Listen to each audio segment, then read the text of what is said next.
शिव गंगा बालिका उच्च विद्यालय मधुबनी।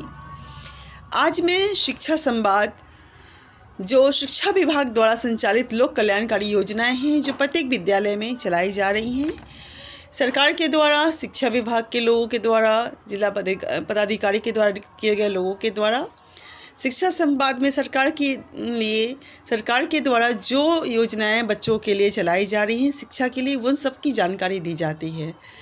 लेकिन मैं थोड़ा इससे अलग कर रही हूँ। आप सोच रहे होंगे कि ऐसा मैं इसलिए कर रही हूँ कि मेरे ही स्कूल की कुछ छात्राओं ने पूछा कि मैडम, हम लोगों को बहुत सी योजनाओं की जानकारी दी गई, लेकिन हम लोग भूल गए कि कौन सी योजनाएं किसके लिए थी। तो मैंने सोचा कि क्यों ना सिर्फ हाई स्कूल के बच्चों के लिए जितनी योजनाएं हैं, उन योजनाओं को एक जगह करके सिर्फ हाई स्कूल के बच्चों को बता दिया जाए कि आपके लिए सरकार ने कौन कौन सी योजनाएं रखी हैं। क्योंकि बच्चे इस उम्र में बहुत सी बातों को, बहुत सारे चीज़ों को एक साथ समेटना नहीं चाहते हैं। वो चाहते हैं कि थोड़े से शब्दों में ही हम बहुत सारी जानकारी ले लें। तो मैंने सोचा कि सिर्फ हाई स्कूल की छात्राओं के लिए कौन सी योजनाएं सरकार चला रही हैं, कौन सी लोक कल्याणकारी योजनाएं हैं, उन्हें बता दिया जाए।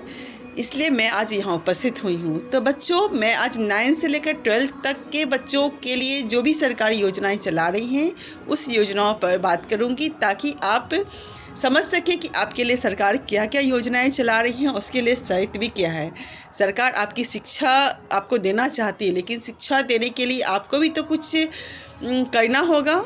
यानी कि आपको अपनी शिक्षा सही तरीके से ग्रहण करनी होगी। विद्यालय में आपकी उपस्थिति भी होनी चाहिए, ना कि आप घर में बैठे हैं और सरकार की योजनाओं का लाभ उठाएं। सरकार आपको शिक्षित करना चाहती है। हर हाल में शिक्षा आपके जीवन का सबसे बड़ा शास्त्र है, उसको आपको समझना होगा। इसके लिए बहुत सारी ऐसी स्थिति हैं जहां आपको उन्हें समझना होगा। तो आइए बच्चों, मैं शुरू करती हूँ। सरकार की सबसे पहली योजना मुख्यमंत्री बालिका या बालक साइकिल योजना। बच्चों, इस योजना के अंतर्गत 30 सितंबर तक अगर छात्राओं की उपस्थिति विद्यालय में 75% होती है, नौवीं की छात्राओं को डीबीटी के माध्यम से साइकिल क्रय हेतु 3000 रुपये दी जाती है। लेकिन शर्त है कि 30 सितंबर तक आपकी विद्यालय में उपस्थिति 75% होनी चाहिए।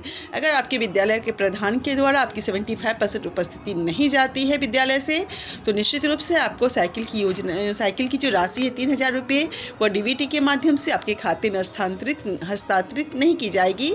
इसलिए आपको इसे समझना होगा कि विद्यालय आना आपके लिए कितना इम्पोर्टेंट है। उसके बाद है मुख्यमंत्री बालिका पोशाक योजना। इस योजना के अंतर्गत 9वीं से 10वीं तक के में अध्ययनरत सभी कोटि की छात्राएं जिनकी उपस्थिति विद्यालय में बच्चों 30 सितंबर तक 75% होती है, उन्हें डीबीटी के माध्यम से 1500 रुपया पोशाक खरीदने के लिए दी जाती है, उसके खाते में भेज दी जाती है। लेकिन यहाँ भी वही शर्त है बच्चों कि आपकी उपस्थिति विद्यालय में 75% होनी चाहिए। जैसा कि हम लोग हमेशा बोलते हैं कि आप लोग निश्चित रूप से विद्यालय आए। विद्यालय आपको वो दे सकता है जो आपको कोचिंग संस्थान नहीं देगा। विद्यालय में सभी विषय के शिक्षक विषयवार होते हैं, जो आपको सभी विषय का सही से अच्छे तरीके से ज्ञान दे सकते हैं। लेकिन आप विद्यालय आने से घबराते हैं, सोचते विद्यालय में बहुत लंबा समय देना पड़ता है, लेकिन यही लंबा समय आपके भविष्य के लिए बहुत ही ज़्यादा फायदेमंद हो सकता है। उससे आपको समझना है। इसलिए विद्यालय में 75% छात्रों की उपस्थिति अनिवार्य कर दी गई है। उसके बाद है प्री मैट्रिक छात्रवृत्ति योजना। इसमें भी बच्चों 75% उपस्थिति होने पर डीबीटी के माध्यम से प्री मैट्रिक योजना है तो 1800 रुपये आपके खाते में हस्तांतरित की जाती है। लेकिन वही शायद फिर आ गई 75% उपस्थिति। उसके बाद है मुख्यमंत्री किशोरी स्वास्थ्य योजना। इस योजना के अंतर्गत बच्चों 7वीं से 12वीं तक में अध्ययनरत सभी छात्राओं की जिनकी उपस्थिति विद्यालय में 30 सितंबर तक 75% होती है, उसे किशोरी स्वास्थ्य योजना हेतु 300 रुपये खाते में हस्तांतरित किए जाते हैं।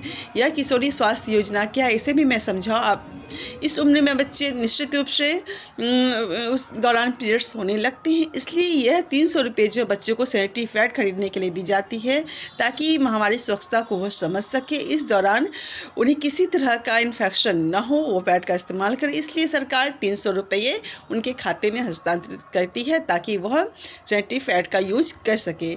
उसके बाद है मुख्यमंत्री बालक बालिका प्रोत्साहन राशि। इस योजना के अंतर्गत सभी कोटि के छात्र छात्राओं को जो 10वीं की परीक्षा में फर्स्ट डिवीजन से पास करते हैं उन्हें 10,000 रुपये डीबीटी के माध्यम से बच्चों खाते में हस्तांतरित की जाती है।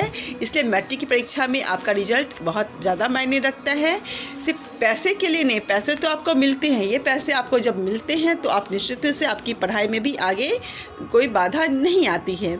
मुख्यमंत्री मेधावृत्ति बालिका योजना। इस योजना के अंतर्गत बच्चों 12वीं कक्षा में प्रथम एवं द्वितीय श्रेणी से उत्तीर्ण अनुसूचित जाति एवं जनजाति में के जो बालिका होते हैं उनको 15,000 रुपये एवं 10,000 रुपये डीबीटी के माध्यम से उनके खाते में हस्तांतरित की जाती है। मुख्यमंत्री कन्या उत्थान योजना इंटर स्तरीय। इसमें 12वीं उत्तीर्ण सभी कोटि की अविवाहित छात्राओं को 25,000 रुपया डीबीटी के माध्यम से खाते में हस्तांतरित की जाती है। इस योजना के अंतर्गत मेगा सॉफ्ट पोर्टल पर छात्राओं द्वारा निबंधन किया जाता है। मुख्यमंत्री कन्या उत्थान योजना स्नातक स्तरीय।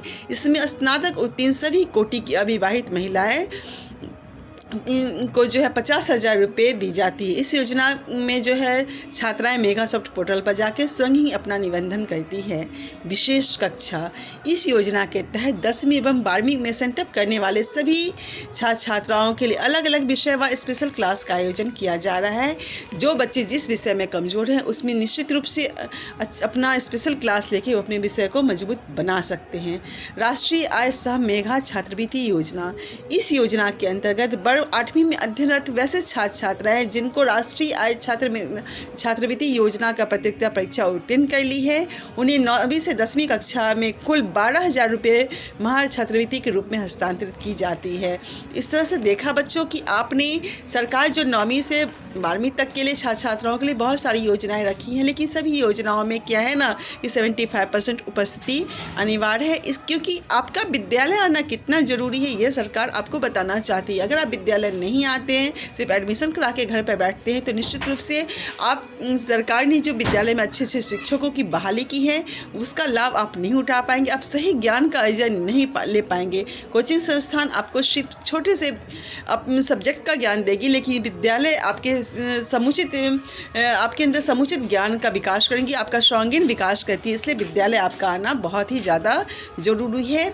इसलिए 75% उपस्थिति दी गई है। और जहाँ तक इंटर स्तरीय अविवाहित छात्राओं की या स्नातक स्तरीय अविवाहित महिलाओं की बात है तो बाल विवाह को रोकने के लिए यह सारी योजनाएं हैं। बाल विवाह से हमारी बेटियों को कितना नुकसान होता है इसे समझना आपके लिए ज़रूरी है। सरकार आपकी बेटियों के लिए राशि दे रही है, उसकी शिक्षा के लिए राशि दे रही है, तो निश्चित रूप से आप बेटियों का बाल विवाह न करें।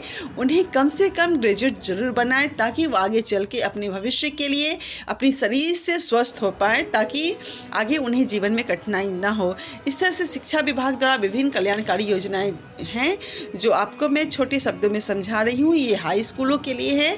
आप निश्चित रूप से बच्चे समझ गए होंगे कि आपके लिए हाई स्कूल 9वीं से 12वीं तक के बच्चों के लिए कौन कौन सी योजनाएं हैं। साइकिल योजना, पोशाक योजना, किशोरी स्वास्थ्य योजना, मेगा छात्रवृत्ति योजना, इंटर स्तरीय जो है योजना जो आप प्रथम डिवीजन से पास करते हैं तो क्या आपको मिलता है, स्नातक में प्रथम डिवीजन से पास करते हैं तो क्या मिलता है, पर उसमें अविवाहित होना आपके लिए ज़रूरी है। ये सब बहुत सारी बातें हैं जो मैंने आपको बताया। निश्चित रूप से बच्चों आप सारे बातों को समझ गए होंगे और विद्यालय निश्चित रूप से आएंगे।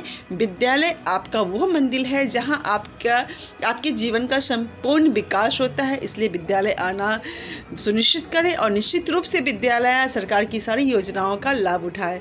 धन्यवाद।